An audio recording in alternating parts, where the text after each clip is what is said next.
MIM के लोग लालू यादव के घर के बाहर ढोल बजाते हुए पहुंचे हैं और ढोल बजा करके कह रहे हैं कि आप सुन लीजिए, हम ढोल बजाते हुए आपके पास आए हैं गठबंधन करने के लिए।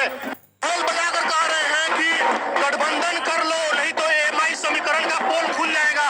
आप देखिए, ये गठबंधन करने का नया तरीका आया है बिहार में और नारा लगा रहे हैं। आप सुन तेजस्वी अपने कानून को खोल, तेरे दरवाजे पे बज रहा है ढोल, तेरे दरवाजे पे बज रहा है ढोल।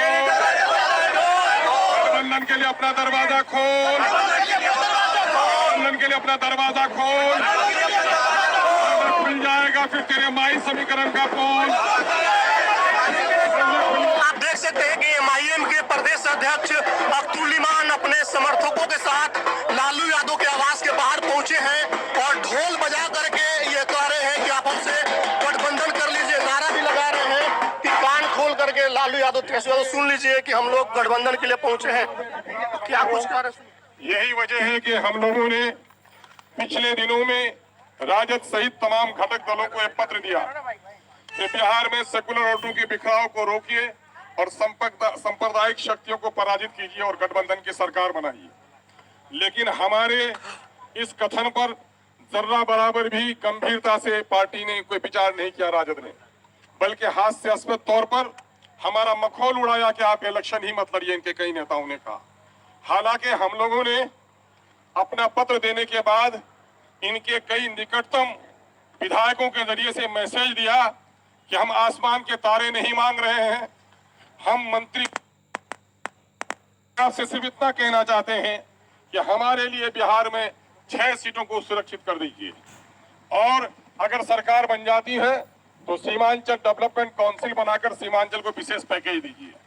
अगर आपकी सरकार बन जाती है तो दलितों और पिछड़ों को और अल्पसंख्यकों को उनकी आबादी के अनुपात में तमामतर मामलात में उनकी हिस्सेदारी तय कीजिए। यही मांग हमने किया था, लेकिन पार्टी ने गंभीरता पूर्वक इस पर कोई विचार नहीं किया। और हम इसलिए याद दिलाने के लिए आए हैं कि 2005 में राजद को बहुमत नहीं मिल पाया, जिसकी वजह से बिहार में सरकार बनाना उनके लिए कठिन प्रश्न था।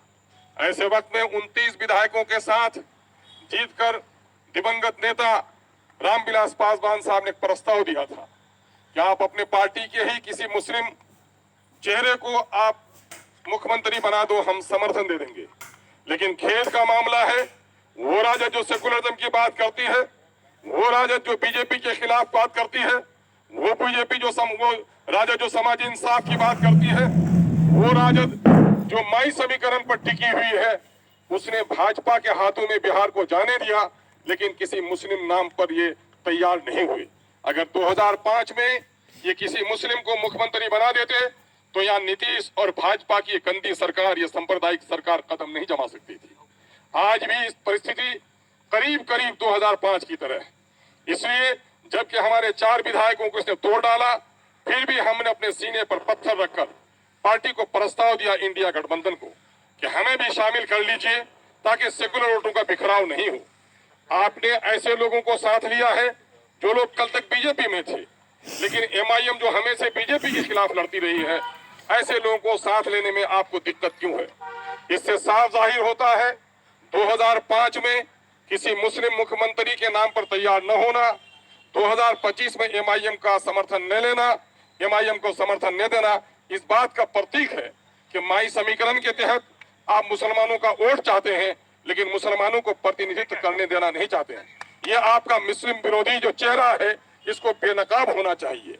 आपने जो लोग कल तक बीजेपी में थे, मुसलमानों के खिलाफ जिन्होंने बीजेपी का समर्थन किया, वो आज आपके गोद में बैठे हुए हैं और आप हमें अपने दरवाजे से महरूम रख रहे हैं। इसलिए अंतिम रूप पर आज सुनते हैं कि तेजस्वी जी ने कई बार कहा नहीं, कोई पत्र तो नहीं मिला, हालांकि पूरे देश में इस पर चर्चा हुआ है। तेजस्वी जी को चूंकि अमीरों के कान के पर्दे मोटे होते हैं, गरीबों की आवाज वो अक्सर नहीं सुन पाते। यही वजह है कि उनके दरवाजे पर आज ढोल बजाकर हम लोग ये कहने के लिए आए हैं, लालू तेजस्वी अपने कानों को खोल, तेरे दरवाजे पे बज रहा है ढोल, गठबंधन के लिए दरवाजा खोल, वरना फिर खुल जाएगा तेरे माई समीकरण का पोल।